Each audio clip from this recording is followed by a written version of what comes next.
My name is Darren from Prospect. We've had a little bit of experience with solar with the old system. We're just chewing through the energy. We've also become electric car owners, so we've had good experience with that. So we're looking to, I guess, make our energy use a little more efficient. I actually have a friend who did a lot of the groundwork for me. Ended up coming along with you guys. Communication was excellent. We had emails going to and from. Yeah, the process was fairly simple. I've been looking forward to today, getting everything done.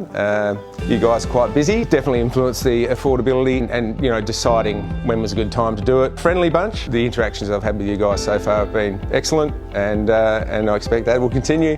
And yeah, absolutely. As a small business owner myself, you like to support like for like, just been having a chat about our kids and trying to work all that around running a business. Currently we have gas, which we're looking perhaps in the future to change over, looking at perhaps getting a heat pump hot water service, a induction stove, and well, maybe a dryer, we'll see. We might look at getting rid of the gas altogether in the near future.